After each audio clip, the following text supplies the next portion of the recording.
I finished her other series? No, I have not. But I don't care because now I have this one.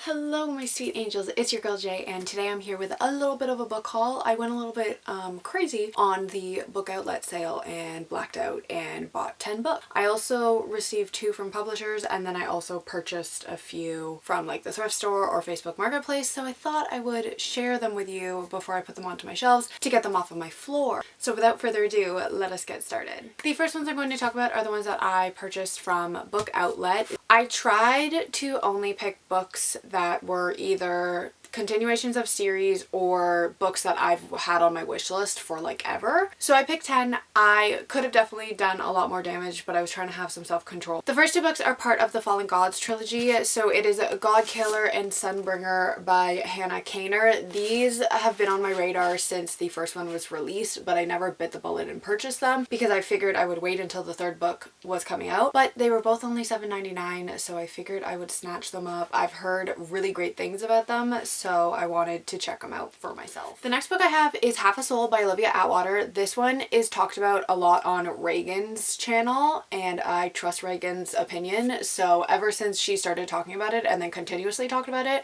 I knew it had to be a good book. It follows a girl named Theodora. It is like Regency era, and she was cursed by a fairy to only have half a soul, so she doesn't feel embarrassment, which makes it very hard to find a man because she's often in scandals, and I think it sounds like so much fun, so I'm definitely intrigued and very excited to pick this one up. Next one I have is The Hemlock Queen by Hannah Witten. This is the 2nd book in the Foxglove King trilogy. I believe it's a trilogy. Clearly I have the 1st book in the trilogy. Have I read it? No, but this is another one where I'm like, let's collect the whole trilogy because I know I'm gonna like it, and I hope I actually do. Next is another 2nd book in a trilogy. It is Foxglove by Adeline Grace. I read All the Stars and Teeth by Adeline Grace and absolutely fell in love with her writing. So this is the 2nd book to Belladonna. I am currently reading Belladonna and enjoying it, so I figured I would pick up the 2nd book. Wisteria is the 3rd book, and hopefully I can find a copy of that one as well, so I have the completed trilogy and I can just binge through that whole thing. But I'm very excited to have it on my shelf. It is also one of the like prettiest books ever. Like those end pages, I love them. So I'm very excited to have it on my shelves now. Next up is A Fragile Enchantment by Alison Saft. I read A Far Wilder Magic by Alison Saft and really fell in love with her writing style. So I have been keeping an eye out for this book and I just was never able to find it, but it's $7.99. I had to steal it. It's a hardcover for $7.99. It's unbeatable, okay? Next up is Immortal Longings by Chloe Gong. I got an arc of The Vilest Things, so I figured I should probably read the 1st book before I read that arc so that I can know what's going on in the series.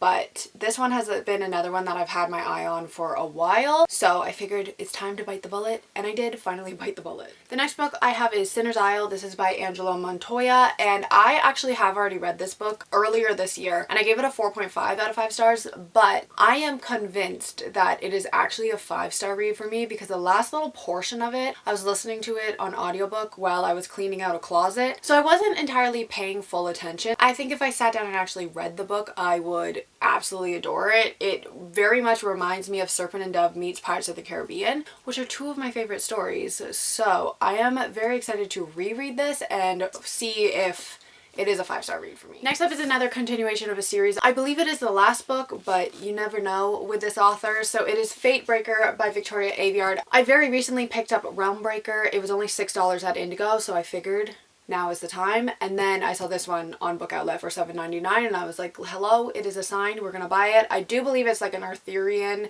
retelling, so I'm going to binge the whole thing and then hopefully I really like it, but we shall see. And then the final book that I picked up from Book Outlet is a chonker of a book. It is A Day of Fallen Night by Samantha Shannon. This is the prequel to A Priory of the Orange Tree, which I still have not read because it terrifies me because it is the same size as this book and it is just so chonky. But one of my goals in 2025 is going to be to read more of those chonky books to hopefully clear out some shelf space if I don't enjoy them, then I can get rid of them because they do take up a lot of room on your shelf. But honestly, this is one that I don't think is going to get off my shelf because I believe it's a dragon book, and any book with dragons I'm a sucker for, so I don't think it's going to be leaving, but we never know. The next two books that I have are from a publisher. Tor Books sent me over Mordu and Malarkoi by Alex Phoebe. This is a series that follows a boy named Nathan who discovers that he has magical powers. He gets sold by his mother to the Master of Mordu, and that is when he discovers that he has this magical power that is a lot stronger than the Master, and he might be able to destroy everything that the Master has worked on. I believe the Master is evil, so it's like a good versus evil thing, but it does sound very intriguing. It also says it features a talking dog, so you know I'm gonna be all for it. Hopefully I also enjoy the story and not just the talking dog. The next couple of books are the ones that I bought from either the thrift store or Facebook Marketplace, or I found one in a little library. But the first two are the two that I'm probably the most excited about. I found both of them for only a total of $15, which is insane because both of these books are $40 in Canada right now. So to find both of them for only $15 was like a huge steal for me. But the first one is Swordcatcher by Cassandra Clare. This is her newest series starter, and I am so excited to have it in my hands. Like, this is such a chunky book, and it was only $15. So technically it was only $7.50, which is insane. But it says it has forbidden love, dangerous magic, and a secret that could break the kingdom, and it is the Chronicles of Castellane. Have I finished her other series? No, I have not. But I don't care. Will I finish the other series before I pick up this one? We don't know. We don't know because I'm very excited about it. And then the next one, also only for $7.50, insane, is Empire of the Vampire by Jay Kristoff. I literally just finished the Nevernight Chronicles a week ago, I want to say, and I gave all 3 of those books 5 stars. So this is his latest series that he's working on, and I am really hoping that it gives me the same vibes that Nevernight did because I was obsessed with that. Fingers crossed, another chonker, but I am so stinking excited for this. It also has pretty pictures in it, so I'm very excited. Next up is one that I have had an e-arc of for the longest time, and it's been very intriguing to me. So I found it at a local thrift store. It was $6, which at a thrift store, it's a little bit intense for me because I'm used to paying the $2 price, but we have multiple thrift stores where I live, and this one is the most expensive one, but I could not resist, so I picked it up. But it is the St. Ambrose School for Girls by Jessica Ward, and like I said, it has just been on my radar since I got the e-arc. It says that it is a combination of Heather's and The Secret History. It's a thriller. Lisa Gardner said that it was a completely original, quietly chilling Mean Girls meets We Were Liars, and I freaking love Mean Girls. I also really like Heather's, so I'm thinking that's gonna be right up my alley. I'm really hoping I enjoy it. I also have it on audiobook. It'll probably be read pretty soon. Next up, another one that I found at this same thrift store is She Who Became the Sun by Shelley Parker Chan. This gives me the Poppy War vibes, but I don't actually know if it is the Poppy War vibes. But this is another one that I have an audiobook, so I will probably be picking it up fairly soon.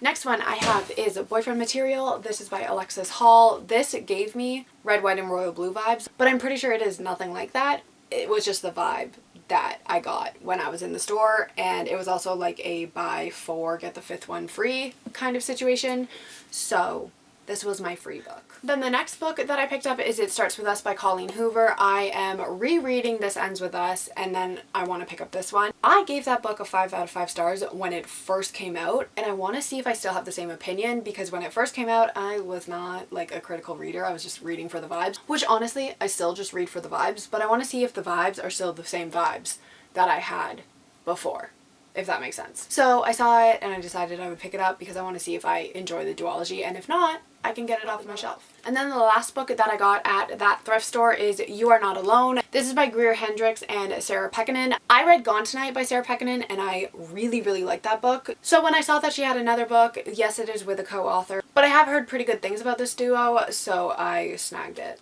And then the final book that I'm going to haul for you guys today is one that I found at a little library near my boyfriend's house, and it is An Absolutely Remarkable Thing by Hank Green. I know nothing about this book other than it's by Hank Green, so I wanted to see what his writing style is like, because John Green and I have a pretty complicated relationship, because some of his books I'm like, wow, this is really good, and then other books I'm like, what the hell is this? So I want to see what his brother's writing is like. But that was the only reason I picked this book up. Alright everybody, so those were the 20 books that I am hauling this time around. Let me know down below if you have read any of these books and what you thought of them, and I will see you all in my next video. Goodbye!